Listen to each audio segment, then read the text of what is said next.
Jaime Flores, portavoz del Partido Republicano, nos acompaña como siempre en esta emisión de viernes. Don Jaime, bienvenido, gracias por su tiempo. Siempre un placer, Jorge Luis, siempre muy grato conversar contigo y con toda la audiencia de tu programa. Una semana llena de desafíos. Primero, clases magistrales del dominio, la prevalencia, el control, el liderazgo de los Estados Unidos en medio de la organización del Tratado del Atlántico Norte. Segundo, o casi al unísono, la necesidad de reanudar las operaciones militares en Irán. ¿Cómo lo ve Jaime Flores? Pues yo lo veo como tiene que ser, es decir, tenemos a alguien en la Casa Blanca al mando del país, tenemos a alguien respondiendo por lo que necesitamos como nación, por nuestra seguridad, por nuestra estabilidad, por las condiciones que nos hicieron grandes. En la celebración de nuestros 250 años tuvimos la oportunidad de mostrarle al mundo por qué estamos aquí un cuarto de milenio después de haber comenzado este experimento. Y está muy claro lo que el presidente plantea, es decir, tenemos una alianza y una alianza significa que ambas partes, todas las partes involucradas en ella, tienen que contribuir cuando surge una necesidad en cualquiera de las mismas partes. No fue lo que sucedió cuando los Estados Unidos necesitaron de los países que ha venido protegiendo, además, por más de 70 años. La OTAN surgió justo después de la Segunda Guerra Mundial para proteger a los países europeos de la arremetida soviética con ambiciones expansionistas. Los Estados Unidos pusieron el dinero necesario para eso. Era una realidad distinta a la de los países europeos que no tenían, prácticamente habían salido en la ruina de esa conflagración mundial, pero ya son países más prósperos y deberían responder por su propia defensa. No lo han querido hacer, no lo están haciendo.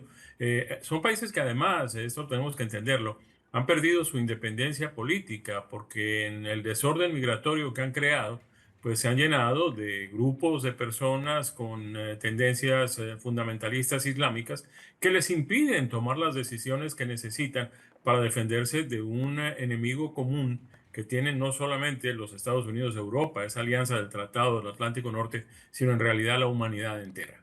Hay varios países que han estado formando parte de la discusión por no tener una postura adecuada a la altura de lo que les ha estado pidiendo los Estados Unidos en medio de estos mecanismos de colaboración. ¿Cree usted que después de esta ronda ante las Naciones Unidas y después de la prevalencia de esta intransigencia desmedida por parte de Irán se llamen definitivamente a capítulo y se puede establecer esta nueva etapa? Está Europa diciendo que la OTAN es demasiado tron en este momento. ¿Qué se les podría decir? A ver, lamentablemente, y esto es muy triste tener que decirlo, pero van a tener que soportar las consecuencias graves de algún atentado terrorista o de alguna acción tenebrosa y temeraria por parte de Irán o de cualquier otro de sus países que actúan patrocinados por ellos para producir atentados terroristas. De otra forma, yo no veo muy fácil que ellos se convenzan del peligro y del serio riesgo que en realidad están viviendo. Nosotros mismos estuvimos un poco anestesiados con todo eso y fue necesario que ocurriera algo como lo del 11 de septiembre del 2001 para que nos diéramos cuenta del riesgo que realmente estábamos enfrentando si no controlábamos a estas organizaciones terroristas y sobre todo a esta sed de muerte a los Estados Unidos y muerte a Israel que sigue respirándose lamentablemente en varios países de la zona del Oriente Medio. Yo espero que eso no suceda y yo tengo la esperanza firme de que los países involucrados se den cuenta a tiempo antes de una tragedia similar. El Partido Demócrata ha estado apuntando a encontrar argumentos para desarmar la razón esencial que avala el mecanismo de defensa ante este conflicto con Irán. Para los muchos demócratas y para la campaña propagandística que han estado sosteniendo, nunca debimos ir a la guerra con Irán. No encuentran que haya mecanismos, argumentos que justifiquen lo que está ocurriendo en este momento después de romper con esta tregua, que ha sido una tregua como para reabastecernos, como para respirar un poco y para darle un aire a la economía. ¿Cree usted que estos argumentos esbozados por los demócratas puedan hacer mella ahora que ha sido necesario retomar este ritmo en el conflicto cuando nos estamos acercando mucho más a las elecciones de medio término? Estamos hablando de los demócratas de Zohran Mamdani, el alcalde de Nueva York, porque hay que reconocer un hecho que es irrefutable y es que el Partido Demócrata de hoy no es el mismo Partido Demócrata de hace algún tiempo, no es ni siquiera el mismo Partido Demócrata de Jimmy Carter. Es un Partido Demócrata que ha simplemente entregado sus banderas a la izquierda más recalcitrante en los Estados Unidos. Es decir, estamos hablando de una serie de cosas que pues son excesivamente de izquierda. Estamos hablando de acabar con ICE, estamos hablando de acabar con las prisiones, estamos hablando de desfinanciar a la policía, estamos hablando de crear supermercados con precios controlados, estamos hablando de confiscarle las propiedades a los dueños de apartamentos y entregárselos para que lo vivan pues las personas sin tener que pagar arriendo o renta o ese tipo de cosas. Esto es extrema izquierda.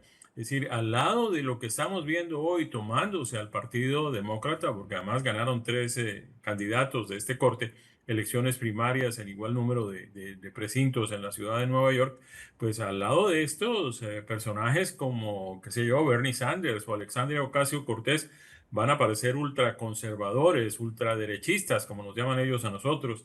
Es lamentable lo que está sucediendo y es peligroso porque además nuestra democracia depende de ese bipartidismo. Y si el Partido Demócrata decide entregar finalmente sus banderas a la izquierda, pues no sé qué va a pasar en los Estados Unidos. Esta semana, activistas del DSA, demócratas socialistas de América, han dicho abiertamente dos cosas. Han dicho, nuestras misiones esenciales son, número uno, tomar cartas muy seriamente en el asunto y tratar de revertir cualquier resultado que no sea adverso como parte de las elecciones de medio término. Número dos, no descartamos apostar todo nuestro talento y esfuerzo para ponerlo en función de una candidata como Ocasio-Cortez, que tiene tanto peso y tanta valía de cara a las elecciones generales para el 2028. ¿Estos locos están yendo demasiado lejos o estos locos están tan bien posesionados que creen fehacientemente que esto va a fructificar? Esto generaría un cisma dentro del propio Partido Demócrata que puede ser útil para el resto.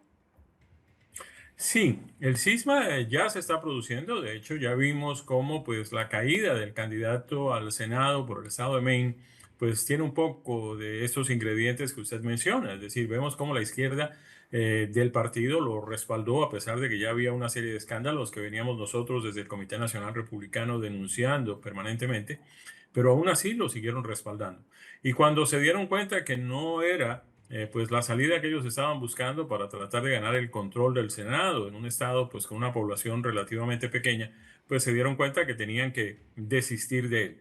Ahora, ¿qué están haciendo? Lo mismo que hicieron en el 24 con Kamala Harris, es decir, prácticamente coronar a cualquier candidato que ni siquiera sabemos quién es y las opciones que hemos visto hasta ahora no son ninguna buena, lo suficientemente buena, pero lo coronarían como coronaron a Kamala Harris, candidata del Partido Demócrata, después de que decidieron deshacerse de Joe Biden, sin que hubiera obtenido un solo voto en ninguna elección primaria en ninguno de los 50 estados.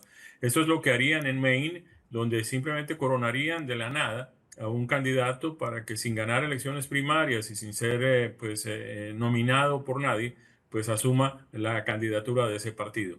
Es muy preocupante lo que viene sucediendo en los Estados Unidos y me preocupa además que ellos logren convencer a una cantidad de jóvenes que se dejan llevar por cualquier cosa, que van a votar en contra, que van a creer que pues como las cosas no están como ellos querían con el presidente Trump, pues simplemente negarle el respaldo de los senadores y los representantes a la Cámara, pues eso lo va a castigar al país, vamos a perjudicarnos todos, no va a cambiar nada, no van a bajar los precios, no se va a acabar el conflicto en Irán, no se va a acabar la posibilidad de que Irán tenga armas nucleares, por el contrario, ellos van a revertir todos estos logros que ha conseguido el presidente Trump en este año y medio.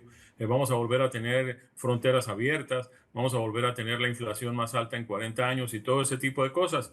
Pero para ellos eso, a ellos no les importa si para ganarse el poder acaban con los Estados Unidos. ¿Qué estarán conversando en el comedor de la casa de Susan Collins después de estos sucesos del estado de Maine? Porque la verdad se lo han regalado en bandeja, don Jaime. Sí, sí, en fin, pero lo hemos venido diciendo, como hemos venido diciendo una cantidad de cosas. Nosotros dijimos a tiempo que el estado de salud cognitiva del presidente Biden no era razonablemente bueno y nos decían que era una mentira. Ahora estamos diciendo que este socialismo que se viene apoderando, yo creo que hasta comunismo que se viene apoderando del Partido Demócrata es muy peligroso. Y ellos entonces dicen que nosotros nos estamos inventando el coco, que eso es el fantasma de los demócratas, otra teoría de conspiración, perdón, de los republicanos, que nos estamos inventando cosas. Ya nosotros vivimos esto en varios países de América Latina, ya esa película la vimos varias veces y a nosotros no nos van a venir a decir que estamos exagerando. El presidente pedirá, según ha dicho él mismo, a la Corte Suprema de los Estados Unidos que vuelva a examinar el caso de la ciudadanía por derecho de nacimiento. Cierto es que el reglamento permite pedir este tipo de revisiones, aunque el máximo tribunal en contadas ocasiones accede a hacerlo. Esto responde a razones concretas de que pueda avanzar la solicitud de la revisión, o es simplemente para no quedarnos dados y llevarlo todo hasta el último trámite. A ver, en su opinión, el juez Brett Kavanaugh, que es conservador, hace parte de los 6 conservadores en la Corte Suprema de Justicia, expresó unas opiniones bastante interesantes en ese sentido. Él estuvo de acuerdo con que había que negarle la razón a la solicitud de la Casa Blanca en el sentido de, con una orden ejecutiva, quitarle el piso a una prerrogativa de la Corte Suprema de Justicia. Pero hay una serie de cuestiones anexas, paralelas, que en algún momento interpretadas de la forma que el juez Kavanaugh interpretó, podrían terminar dándole la razón en algunos aspectos a la solicitud del presidente. Es decir, no se trata simplemente de negarle el derecho a todo el mundo que nace en los Estados Unidos a ser ciudadano de los Estados Unidos, pero puede haber unas restricciones, sobre todo las que tienen que ver con aquellas personas que de mala fe y aprovechando un vacío legal, pues simplemente aprovechan, tienen sus hijos en los Estados Unidos, regresan a sus países de origen con un pasaporte en la mano y cuando deciden pues regresar, pues traen a ese hijo ya ciudadano americano a que tramite una serie de prerrogativas que tendrían estos padres o estos parientes de estos niños que nacieron aquí para hacerse posteriormente residentes y más adelante ciudadanos de los Estados Unidos. Es decir, lo que se busca con esta decisión o con esta decisión de apelar en la decisión de la Corte Suprema de Justicia es que sí se admita que tal vez la orden ejecutiva no debería tener el alcance que se le quiso dar, pero que debe haber sí algunas restricciones para evitar el abuso. O sea, el magistrado dejó entrever a la Corte Suprema no le ha sentado bien el hecho de que un tema tan trascendental y polémico quiera resolverse a través de un mandato ejecutivo. Pero esto tiene caminos que podrían rediscutirse. Y ahí hay un ángulo muy interesante, hay una lectura implacable en torno a que algo tendrá que salir, algún pronunciamiento, alguna medida para poder restablecer, aunque sea un ápice de orden en este tema tan controversial.